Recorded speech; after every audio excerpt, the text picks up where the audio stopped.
Allez, salut à vous, c'est Il, j'espère que passez donc un très bon début de semaine. On se retrouve ce mardi, donc 6 juillet, pour faire un point donc, sur le marché crypto, comme d'habitude. En 9 minutes, du coup, on ira dérouler le plan habituel. Si vous avez certains soucis au niveau des éléments de langage qui seront utilisés au cours de cette vidéo, n'hésitez pas à checker du coup ce lexique de trading qui devrait vous intéresser, qui est disponible dans la description ainsi que sur le Discord. Alors, du coup, au niveau du marché crypto, on commence par le Bitcoin. Donc, le Bitcoin ici qui, effectivement, d'un point de vue donc hebdomadaire, ici qui est toujours sur support, qui clôture. Donc, finalement, ça a une bougie d'hésitation. Finalement, c'est pas vraiment une bougie de continuation, c'est plutôt une bougie d'hésitation. On est plutôt ici sur un porteur d'eau finalement. Donc, c'est une bougie quasiment un doji qui, du coup, marque une indécision qui est absolument, du coup, totale. En l'état, effectivement, ce niveau des 35 000 qui est clôturé.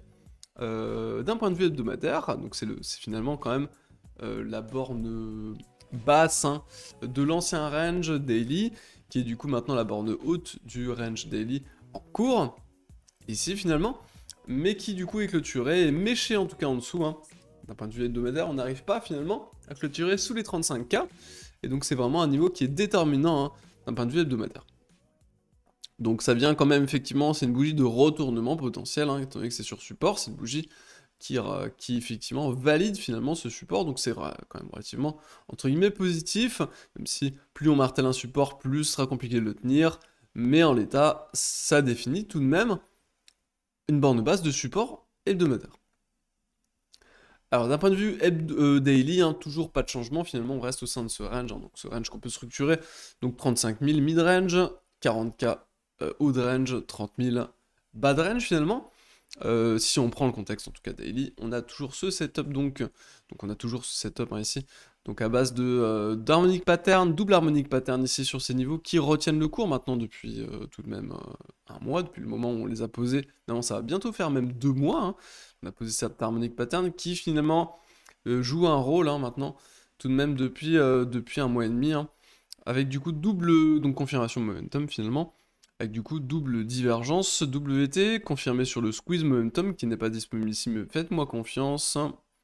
Validé aussi forcément sur les volumes, étant donné que du coup, les plus bas ici, qui ont été enfoncés sur ce niveau, se fait sans volume, alors qu'ici on avait des volumes qui étaient tout à fait conséquents. Donc on a une perte de volume finalement au moment où on rattrape des bottoms et où on tente de faire des dépassements baissiers. On n'a pas de, ça n'est pas suivi en tout cas par les vendeurs. Point de vue de volume en tout cas. On est toujours rejeté effectivement par cette moyenne finalement de prix H4, donc le Vegas H4 je rappelle, qui effectivement retient le cours maintenant depuis ici, depuis du coup le juin finalement, qui était du coup une borne haute de range ici, donc là on avait un contexte qui était tout à fait favorable pour les vendeurs étant donné qu'on était sur un niveau de suivi de tendance plus un niveau, borne haute de range plus un niveau de suivi de tendance, donc c'était très pertinent. Ceci dit, ici, ça devient beaucoup moins pertinent de jouer les niveaux de suivi de tendance, étant donné que, voilà, jouer des niveaux de suivi de tendance sous contrôle du coup vendeur ici, pour jouer la tendance, c'est vraiment pas bon. Pourquoi? Parce que simplement, en fait, on est dans un range. Donc le haut de range se situe à 40K, ça nous ferait du coup trader la dumb zone, donc une zone qui est débile en fait.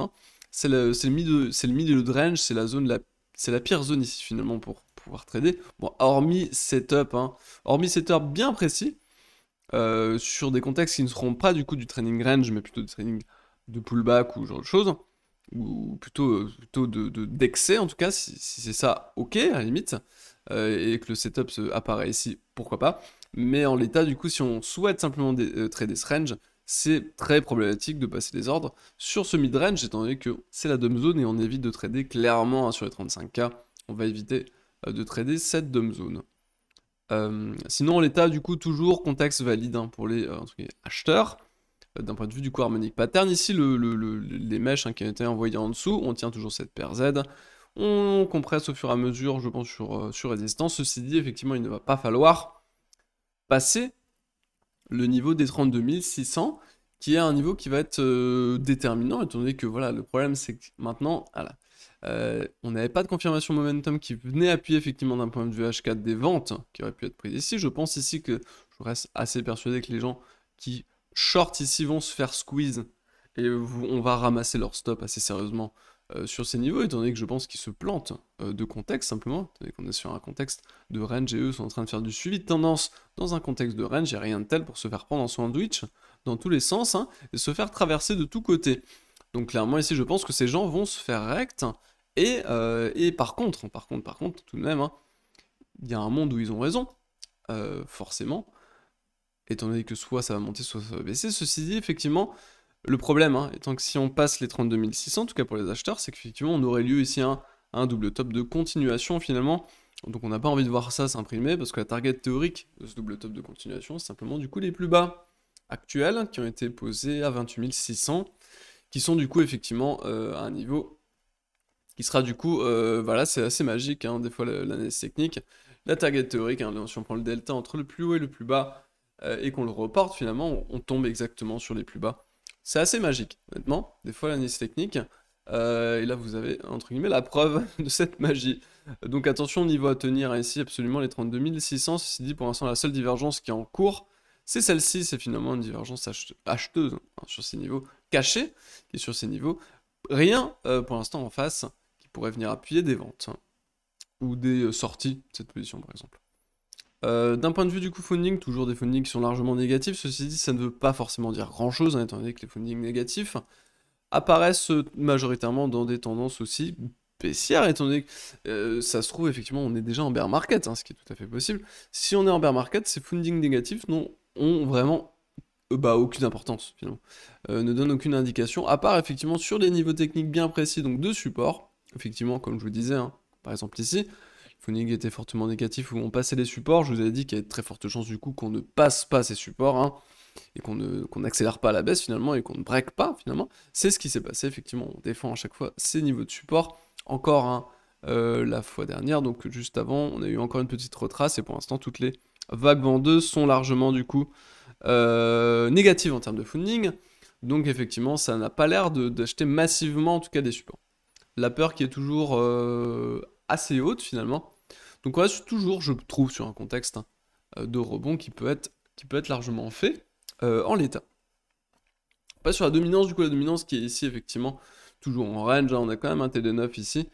Si on vient appuyer ce TD9 et qu'on rebondit, par contre on va peut-être avoir des structures légèrement ascendantes, hein, finalement sur ces niveaux.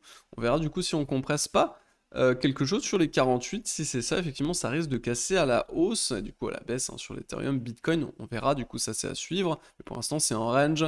Ethereum, du coup le leader des altcoins qui ravalent pour l'instant la journée de baisse précédente. On avait un TD9 vendeur ici sur un setup qui est absolument dégueulasse, étant donné que le 9 avait déjà retracé énormément du compte précédent, donc c'est pas fou, hein. Ça c'est clairement les TD9 qu'on veut pas voir. On est en borne haute de Vegas. On va voir du coup maintenant si on passe, effectivement, on va avoir lieu à une sorte de tas séance finalement, reversal sur ces niveaux qui nous donnerait, on va dire en target théorique, ce niveau. On reporte normalement simplement la hanse. Ceci dit, ici je pense qu'on va pouvoir se projeter plutôt sur un haut de range, en tout cas si on casse ces niveaux, c'est à peu près 35K sur le Bitcoin, si on casse ce niveau, on va je pense aller directement se diriger sur les bornes hautes. Et la DeFi qui tout de même hier, hein, alors qu'on avait une journée relativement baissière sur Bitcoin, est relativement en forme, on peut le constater avec le SNX, ici hein, qui nous fait 40% tout de même hier entre les plus bas et les plus hauts, le SNX, alors que le Bitcoin lui perd 5% je crois. Donc la DeFi qui est en train de reprendre du poil de la bête, à surveiller du coup sur ces niveaux. Est-ce que la DeFi va donner le là ou donne le ton? Je ne sais pas. Pour l'instant c'est un peu tôt pour le dire. Mais on verra du coup la suite. Pour l'instant il n'y a pas massivement de structure à part des petits double bottom pardon, qui avaient été posés sur les bottoms. À voir du coup la suite, hein, et voir ce qui va se passer sur la DeFi. Mais en tout cas il y en a un petit regain d'intérêt sur le secteur DeFi. Allez, je vais vous laisser écouter, passer une excellente journée. On va se retrouver demain avec Matt. A plus.